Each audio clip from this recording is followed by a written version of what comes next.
Wonderful. Good morning, friends, and welcome to the Spirit Society of Virginia. It's so good to be with all of you here together today. We're going to start by reading a message from the book Living Spring by the Spirit Emmanuel through the hands of immediate Chico Xavier.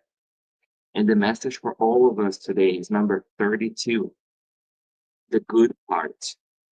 Mary has chosen the good part, and it will be not taken from her. Jesus in Luke 10:42. Do not forget the good part that resides in everyone and in everything. Let us look for the positive sides of situations, events, and persons. Mary has chosen the good part, and it will not be taken from her, said the Lord. Let us assimilate the essence of this divine lesson. In the field of life, those who look for the good part and seek harbor in it receive the spiritual treasure that will never be taken from them.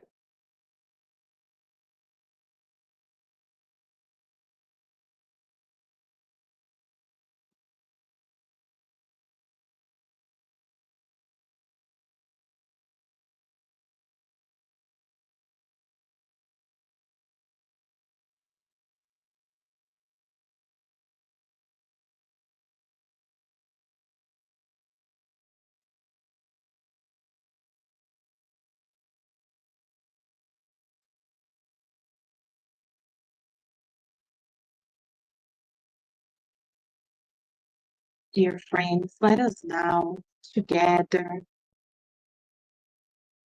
raise our thought to our Creator, our dear loving God, who loves us so dearly. Thank you, dear Lord, for allowing us to be here in this beautiful morning. Thank you for this blessed place on earth. We know, Father, the day people realize that this life is much more than the material things.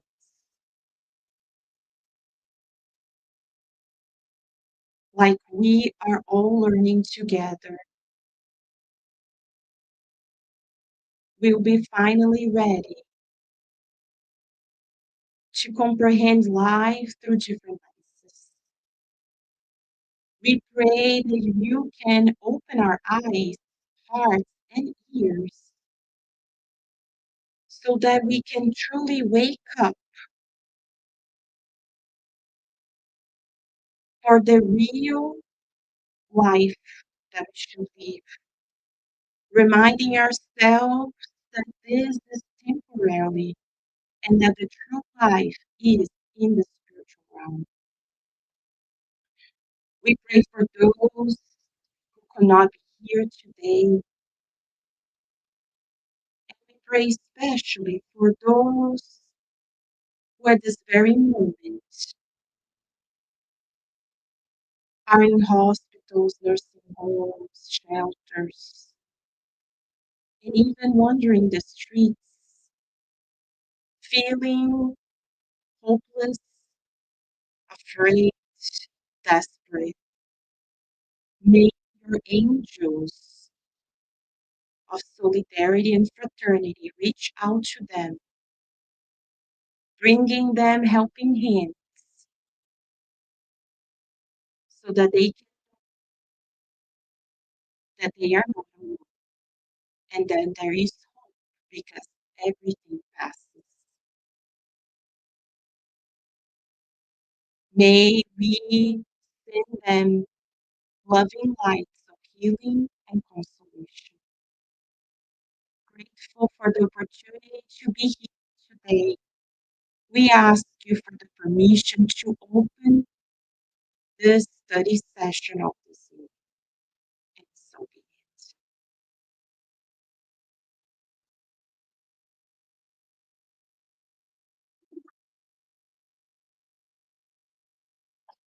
Dear friends, welcome. So today we have very special journey.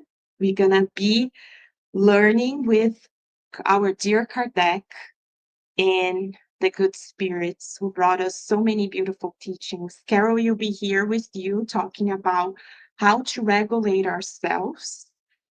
We will be inside with the teams. Today we're closing out the book. We've been studying for several weeks the book 2000 years ago. And every year, every week is wow, a roller coaster of events. What an incredible book. If you haven't read, or even if you have read it again because it's a must read. Thanks to Emmanuel, he brings his own story, so selfless of him to bring his own accounts.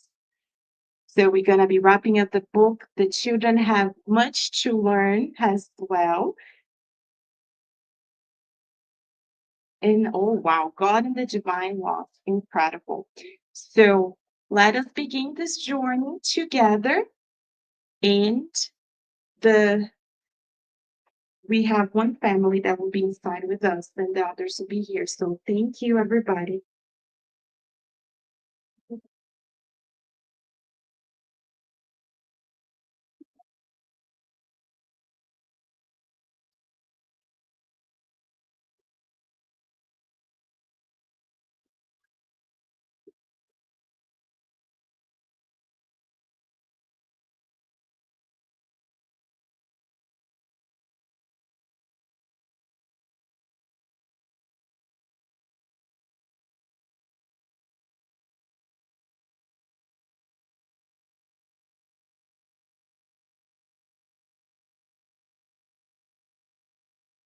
So as our children go inside to nourish their souls so beautifully, we are going to nourish our souls here together. Today, Kardec is bringing us a lesson for immortality. Today, we are being invited to take control of ourselves. How? First, by getting to know ourselves, and through this, by letting go of our impulsivity. When we were in the animal kingdom, it was a matter of preservation for us to be reactive and impulsive. But now that we are in the human kingdom, we are being invited to step it up. And for that purpose, we have Master Jesus, the Prince of Peace, as our guide and model. And today we have a very special journey because in this book, Heaven and Hell, we invite everyone to see the playlist of the cases on Kardec Radio. In this book, in the second part, we have a record of Kardec's mediumistic meetings at the time. And he was able to dialogue with many spirits of different nature. And the dialogue that happens in mediumistic meetings are like a counseling session, like psychotherapy for the soul. We all want to be listened to, feel loved, and accepted. This was Kardec's purpose in carrying out the mediumistic meeting. And today we're going to see an account of a particular spirit that came to Kardec at his time.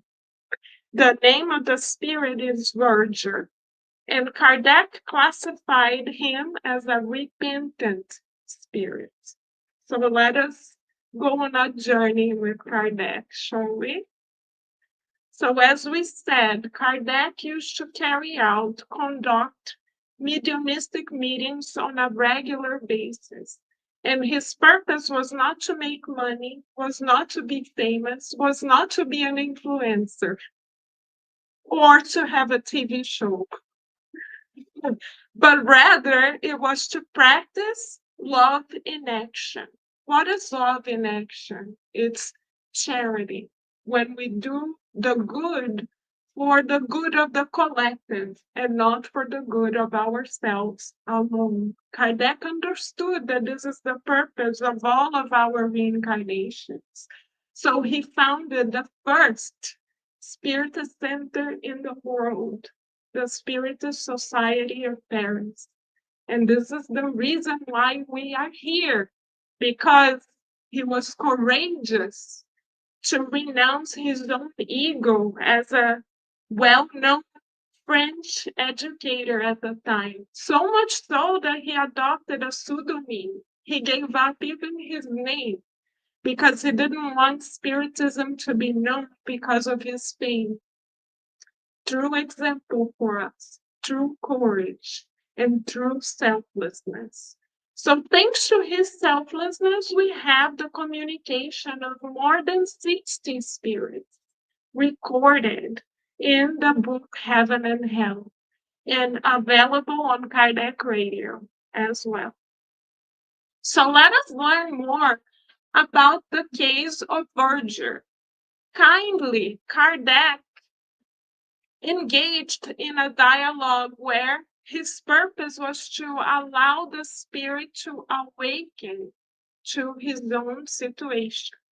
So Kardec says, "Are you sorry for what you did?" He asks the spirit, because what was the scenario? Verger murdered an archbishop of a church in Paris. He murdered the man in January, beginning of January, and by the end of January, he was already punished. And his punishment was because at that time, justice wasn't really just. There was no justice with compassion on earth at that time. So luckily, we have evolved, friends. But going back to Kardec's time, Verger lost his physical life as a punishment for having taken the archbishop's life. So Kardec asks, because Kardec wants to awaken his consciousness. So Kardec asks, "Are you sorry for what you did?" And the spirit answers, I was forced to do this by my own nature. I know it was wrong to kill. I'm being punished now by my lack of faith in God." And then Kardec, with much compassion, says to the spirit, "Try to compose yourself. If you were to pray, it would help you." So Kardec is inviting the spirit to build a conscious connection with God. And the spirit answers, "I can't, because I'm crazy. I'm scared. I would not dare to pray." So we see that due to the spirit's impulsivity, reactivity, he killed without thinking.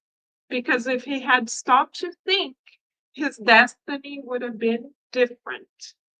So this is why he's an example for us as to how it is important for us to take charge of ourselves, of our emotion, of our inner reality. Because sometimes, much like Virgil, we are composed on the outside. We look picture perfect, as they say. Everything matches, the hair is beautiful, the makeup is perfect, the shoes sparkling. But how about our inner world? This is what counts. What are we placing in the luggage that we are going to take with us for immortality? We are not going to take our clothes, our hair, our accessories, our titles, but we are going to take our feelings, our actions, our choices, our attitudes, the relationships we nourish. So, Verger, much like us as we evolve, showed signs of spiritual stagnation. What is spiritual stagnation? It's much like water when it is stagnant. There is no movement, there is no progress. What happens to water when it is stagnant? It causes illnesses. The same for us. When we choose to be stagnant spiritually, we become sick of the soul. So, what are some of the sicknesses that we carry in our souls? One, impulsivity. When we say we want things our way, it's either our way or the highway. We cannot change. This is how we are, and that's it, period. Take it as we are. How many of us say this?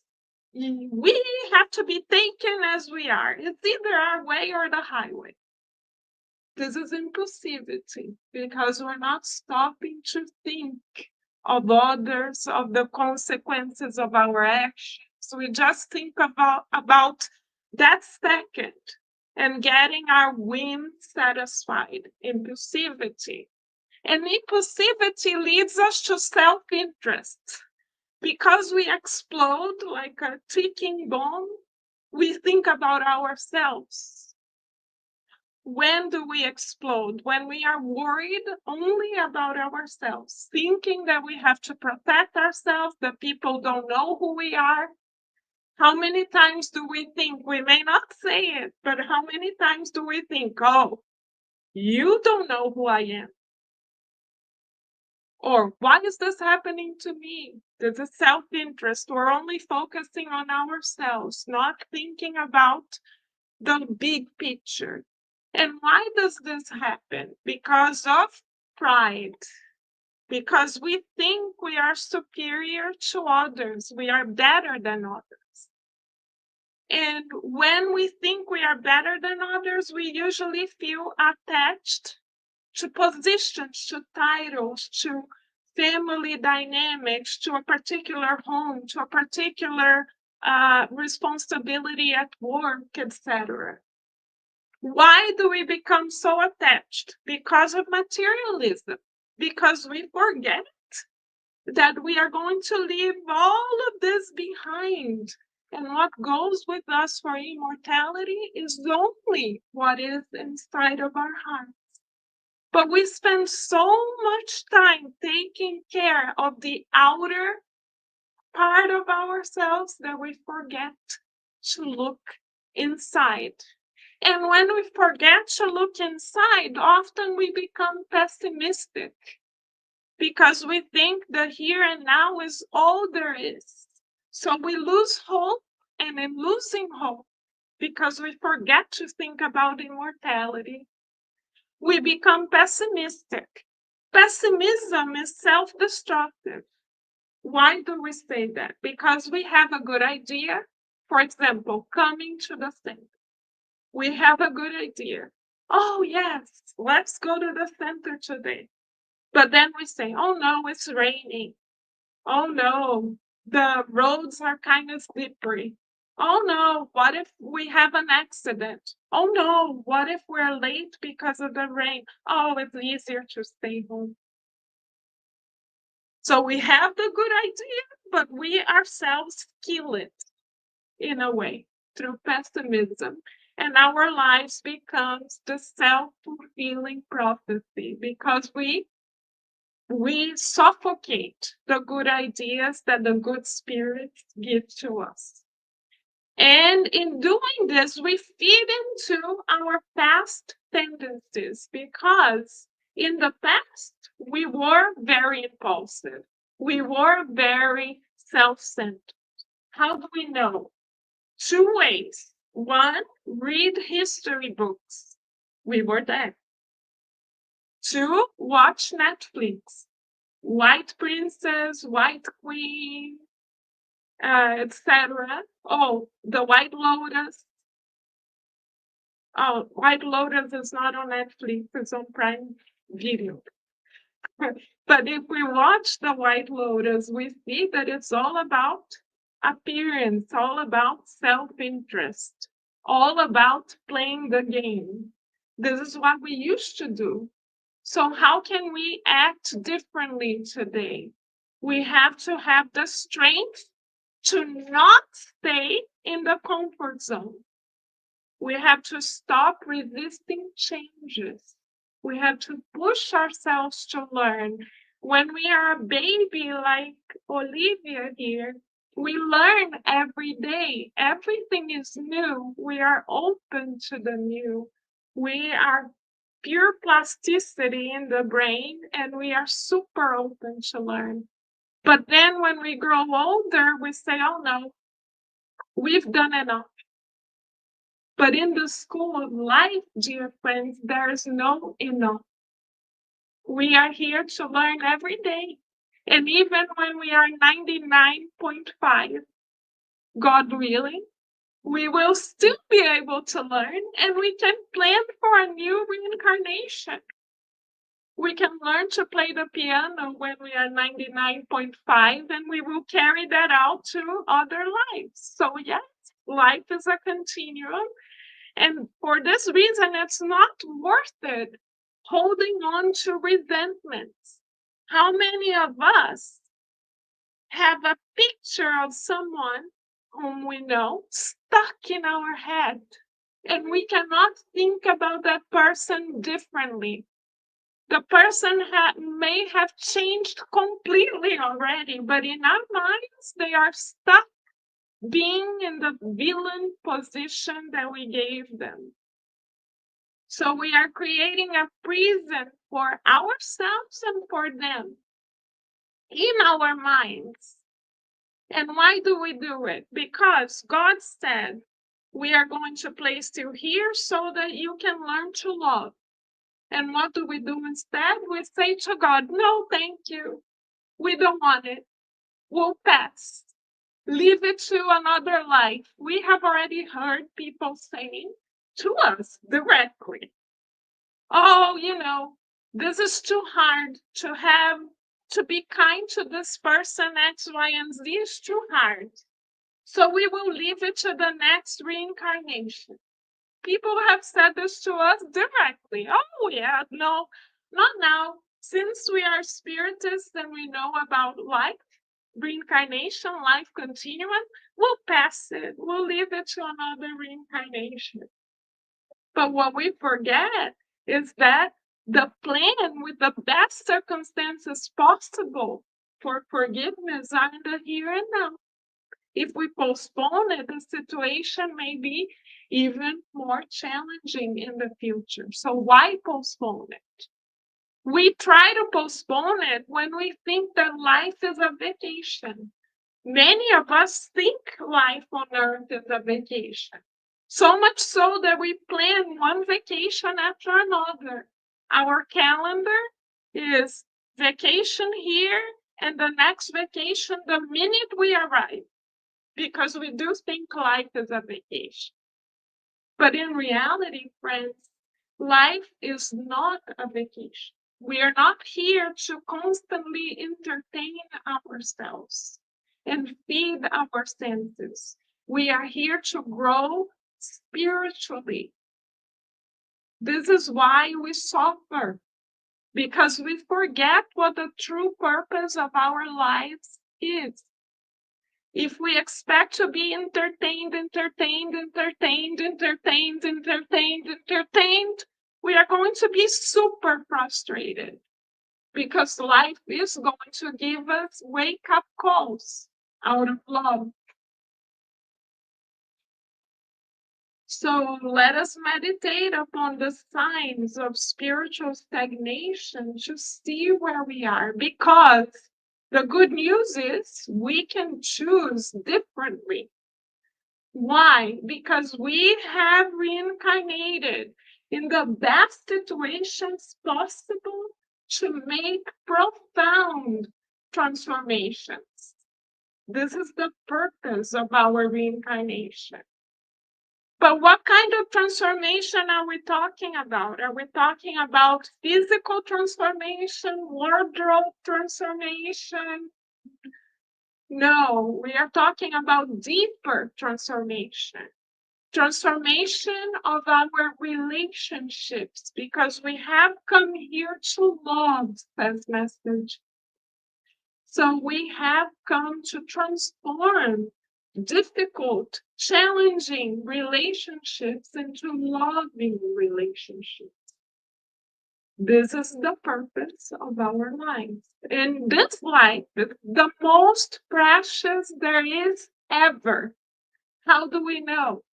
Because we have Spiritism. We have the promised consoler. We know that all challenges in our lives are not punishments, but are instead opportunities for us to learn to love more. So, what a blessing from God. How do we get then to understand the types of transformation that we are here to make? First, we have to shift our perception, shift the lenses through which we see life. How so? We cease to see life as a constant vacation where we are to fulfill our every whim, where we say it's either our way or the highway, and we learn that we are here. We learn and accept because many of us have learned it already but don't accept it. The key is to accept it. We learn and accept that we are here to grow spiritually.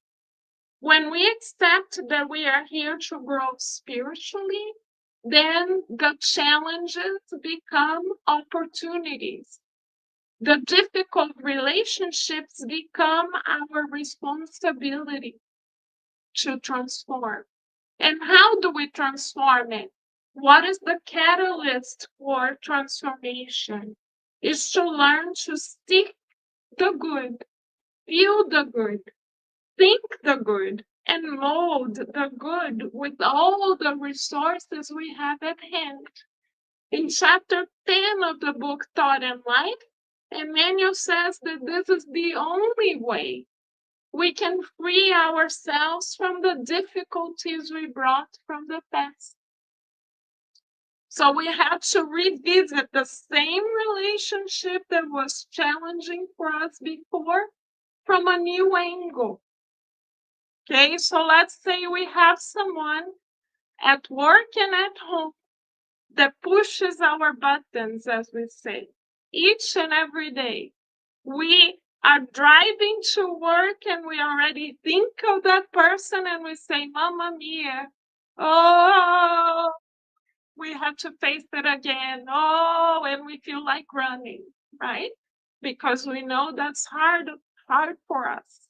But when we shift perception, we don't anymore look at the laundry list that we have against that person. We no longer look for what they lack, but we look for the positive in the situation. One way to make this shift is to ask God, what would you like for us to learn in this situation? Because since life is a school, and you, dear God, love us so deeply. You have a loving purpose for this. Please help us see what the loving purpose is. So if that person pushes our button, pushes our button, pushes our button, pushes our button, maybe that person is the golden opportunity we have to practice patience. But then, just like children, we say, oh, we don't want it. 5 more minutes, 15 more minutes, not now, maybe tomorrow. But then the guardian angel comes and says, Carol, you asked for this opportunity before you reincarnate. And now you don't want it. Because, dear friends, each of us have a plan, a loving plan to learn to love. And we ask for X, Y, and Z relationships before we reincarnate. We ask to be tested. And then when the test comes, we say we don't want it. Think about this. How can we then embrace the opportunity? By seeking for the good. We say, yes, thank you, God. You trust that we can develop patience. So each and every day we will visualize ourselves being more patient, kinder with that person. And it all starts in the heart and in the mind. We can do it. So we shift our perception in two ways we learn in Spiritism. First, we have to have goodwill. How do we have goodwill? We have to have the strength, the courage, the perseverance of like running a marathon for the soul. We have to have the perseverance to cultivate new habits through effort and repetition. So, dear friends, we have that person that pushes our button and we feel like running away every day. But we say to ourselves, just for today, we are going to practice being patient and thinking the good about that person. And then the next day we say again, just for today, we are going to practice more patience. And as we repeat the effort, we create a new habit because we cannot be patient in theory. We are not here to be theorists of Spiritism. We are here to be practitioners, to put what we know into practice. So we thank the people who challenge us because they are the opportunities that we need. So, in addition to goodwill, another step we need to take is to do the good by consciously choosing to prioritize the well being of the collective rather than just our own. So, we invite everyone to do a math exercise at home. Put on a piece of paper, all of us, we will do it ourselves. Put on a piece of paper how much time within 1 week do we spend prioritizing the good of others. The good of our family counts, but is not the purpose of this exercise. Because the good of our family is our moral duty. To do the good, we have to walk the extra mile. The extra mile is going beyond our moral duty, before our blood family, is to embrace the universal family as well. So the question, the math problem that we are taking home for homework is, how much time do we spend of our week dedicating ourselves to the good of the universal family? Because why is this important? As we stop thinking of just the me, mine, we then attract the presence of the loving spirits. As we attract the presence of the loving spirits, they coach us in good virtues. As they coach us in good virtues, we are able to multiply these virtues and we have the strength to renew our relationship. It is only by doing the good that we can become good ourselves. The good is not stagnant, it's not a theory. It's something that needs to be put into practice each and every day. So let us start our days next week by building our agenda of the good. We have our to-do list daily. Let us build our to-do list in the good each and every day. That means embracing the universal family. So, how do we know? Speaking in practical terms, how do we know when we are seeing life through new lenses? As Emmanuel tells us, thought is life. Our minds are a mirror of our lives. So, how do we know if we are spiritually stagnant? We will often think, oh, we are not good enough. This is not for us, it's for other people because we're not good enough. But when we persevere in seeking the good and doing the good, we are able to shift. We learn that we are all children of God and we are reborn to love, to learn, and to serve. Each new day is a new opportunity. Doesn't matter what happened yesterday. The today is our true gift. That's why the present is called present. And then we think, oh, I don't deserve to be happy. When we shift lenses to doing the good and seeking the good, we are able to realize that each of us are destined to be happy. But how do we become happy? By buying a new house, a new car, getting a promotion? No. This happiness is passing. What is everlasting happiness? It's aligning ourselves with God's designs. We can butt heads with God as much as we want because God will always love us, but we will be causing suffering for ourselves. So it's our choice. And then we say things will never change. When we learn to seek the good and do the good, our mind changes and we see change as a stepping stone towards greater progress. So we ask ourselves, what can we learn from this situation?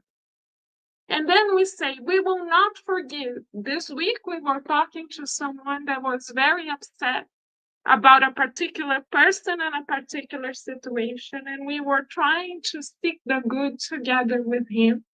And we said, people, when they act impulsively in this way, they are probably mentally ill because they're not able to think of the consequences of their actions, and they are very reactive, and they don't have empathy most of the time.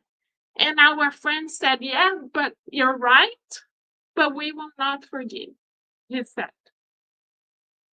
The problem when we don't forgive is that we make ourselves sick because we are imprisoned in that traumatic moment again and again and again and again and again because of the mental loop. So we become ill ourselves. It's like a mirage that is like a nightmare. So this is why forgiveness is a great step towards our own well-being, because we set ourselves free finally to live our lives as it is meant to be. And when we ask, why me? We now know, if we seek the good, that every challenge is a new opportunity to develop virtues. So we would like to offer, the mentors of the Spiritual Society of Virginia would like to offer all of us an inner peace kit.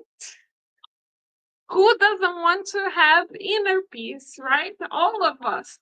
So the mentors have prepared a kit for us. Olivia already knows it, right, Olivia? You know it, so you can help us. Olivia's saying, yes, I know, yes, I know, yes, I know. So the first element of our inner peace kit is hope. And what is hope? Is when we actively await for the best to unfold, actively, meaning as we do the good, we await for new resolutions on the part of God, not on the sofa watching TV, but doing the good, being active. And then courage. What is courage? Courage is an inner resolution, inner decision to keep seeking for the good even when others do not. When we watch the news this day, we see an avalanche of negativity most of the time. So we have to make an extra effort to keep seeking for the good. That's courage, especially when most people are not. And as we have the courage to look for the good, as a decision, a commitment we make, we experience joy of living. Oh, but how can we be joyful in difficult situations? It is possible because we feel the joy. That joy comes from knowing that God is in charge of our lives. We don't know what to do, but God knows. Luckily, our problems are God's problems. Did we know that? That our problems are God's problems. So if we don't know how to solve them, God needs to find a way and show us. Because God is our mother, father, the supreme intelligence and love of the universe. So if we have a problem and we don't know what to do, we say, God, this is your problem. Thank you very much. Please help us. And this is where the joy comes from, because we have a constant partner with us. And that partner is God. And how do we cultivate our relationship with God? Through prayer. But what is prayer? Is when we memorize 100 words and say it as fast as possible? 20 times a day? No. In Spiritism, we learn that prayer involves establishing a direct line of communication with God. Prayer is God's WhatsApp. Everybody has God's WhatsApp, and everybody is on God's Wi-Fi, and it's free. Our Wi-Fi we normally pay for, but God's Wi-Fi is universally free. All we have to do is send him or her or it, because God has no gender, a voice message. What's the voice message? It is a prayer. Do we have to be dressed up in full makeup with perfect hair, wearing a suit in the case of the spirits who are connected to the body of a man? No, we can be completely disheveled because God doesn't care about our appearance. We can just talk to God. A prayer is to say help. That's a prayer, if we feel it. And what is the other part of our kit? Is optimism. How can we cultivate optimism? Constantly. Because normally on Earth, we have our ups and downs like a roller coaster, right? Know the roller coaster feelings? One day we are up, then we are down, then we are up again, then we are down. How do we find constancy? Only God can provide us constancy, because everything changes except for God. God is immutable. So, how do we find a source of optimism that is unperturbable, friends? In God. How? In knowing that God provides and nothing less. There's a psalm that goes like this: the Lord is my shepherd, nothing less. Truly, nothing lacks when we trust in God. And this is why faith is the last item in our inner peace kit. Trusting that when we feel lost, God will show us the way.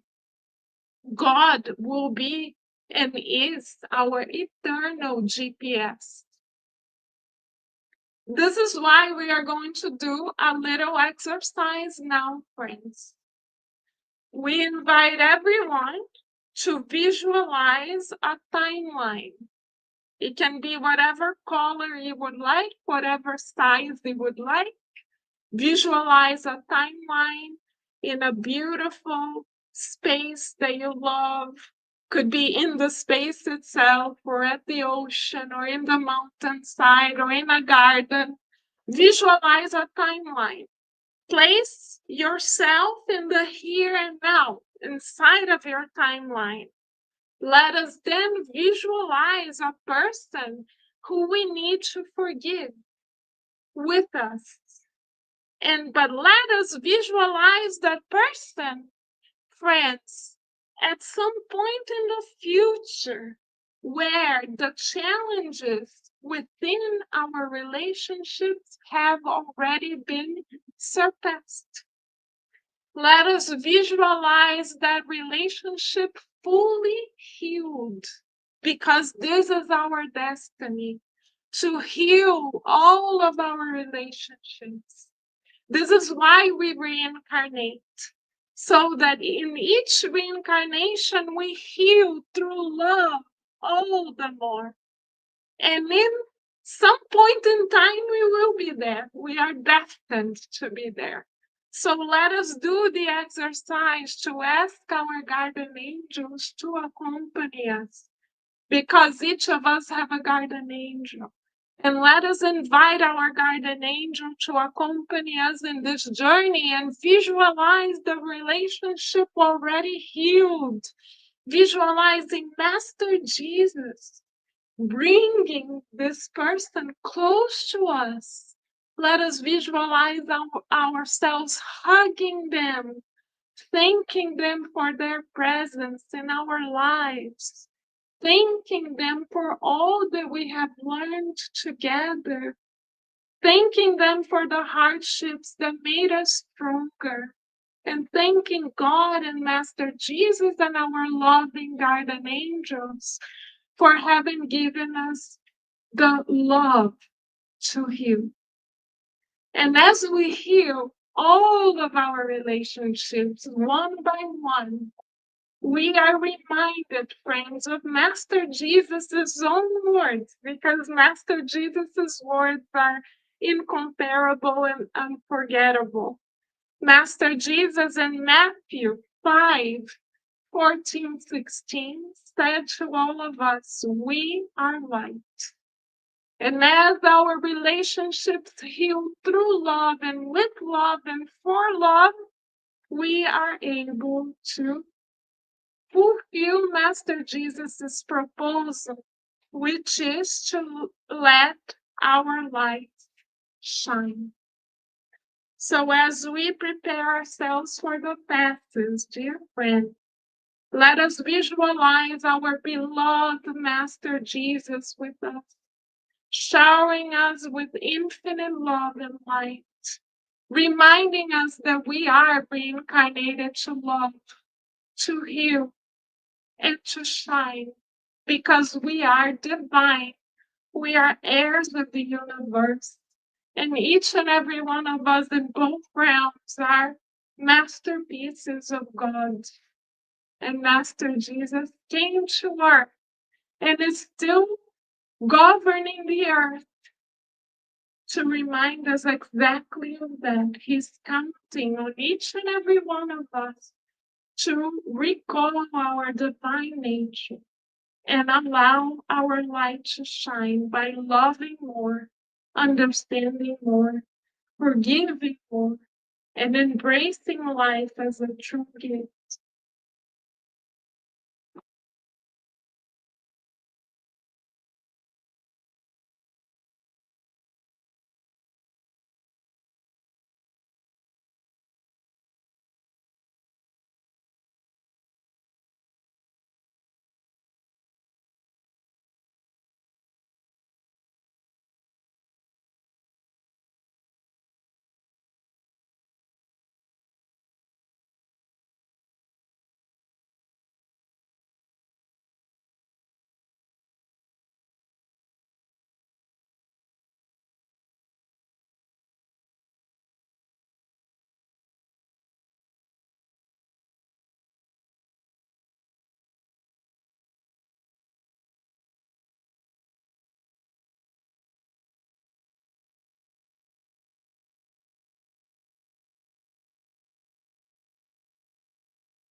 Dear friends, let us now help one another. Let us visualize Jesus, so kind and best friend, coming to us and giving us a big hug. Let us surrender to Jesus' loving embrace as we feel his loving care for each and every one of us.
So let us now to visualizing Jesus with us. Let us visualize that he gives us a beautiful bouquet of flowers. Let us bring this bouquet close to our heart as we feel the healing energies coming from these beautiful flowers.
So let us now visualize that Jesus asked us to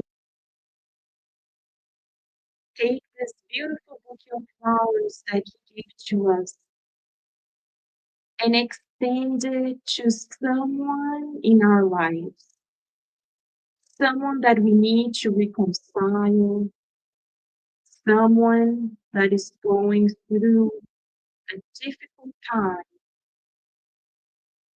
May they receive this bouquet with love and care from our hands together with Master Jesus.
It's not in you,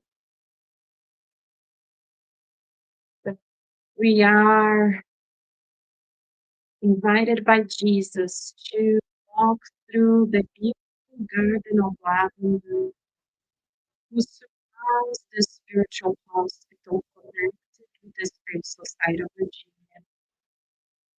Let us visualize us alongside Jesus, walking through this beautiful garden, feeling enveloped by the healing perfume that comes from the lavender.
So, friends, let us all look at this beautiful image of Jesus.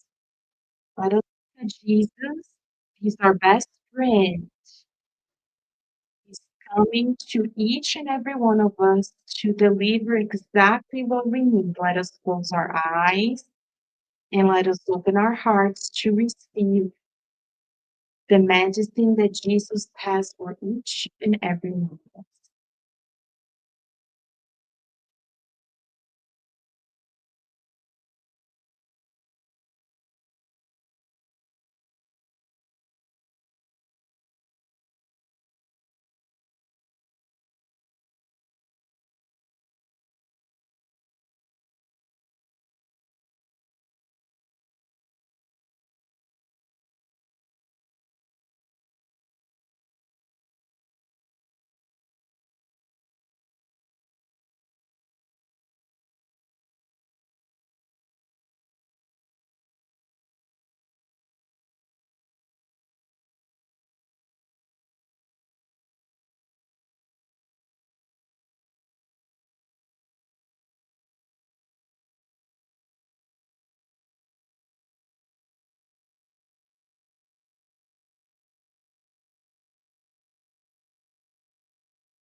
One more time, dear friends. Let us help one another by feeling the presence of the emissaries of light who cares such people.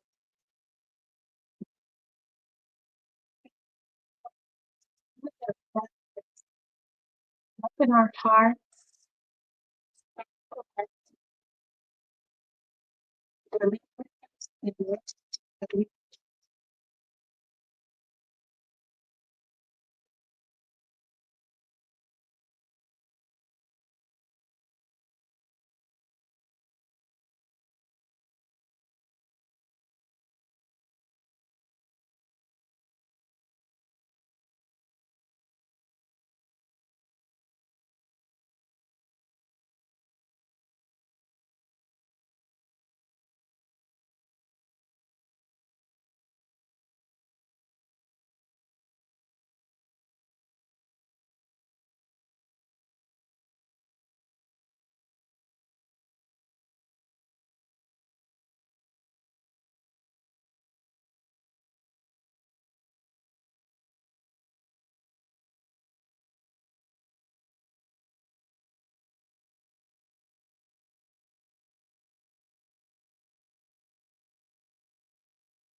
For God, Lord Jesus, Mother Mary, and the spirits that are constantly with us. We thank you for the opportunity to be here today to listen to our messages and to take that initial message, seeing the good in all things, even those ones that seem to be a little difficult to handle.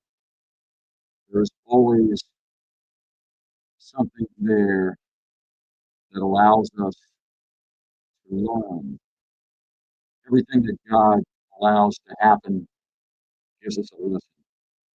We must learn to seek it out, to follow it. Sometimes it's not readily obvious, but eventually we will see it. Once again, we're always grateful to be here on these beautiful Sundays. Thank you for allowing it to rain today and last night. We certainly need it. And let us go forth today under your guidance, always appreciative of your protection. And once again, thank you. and so be it.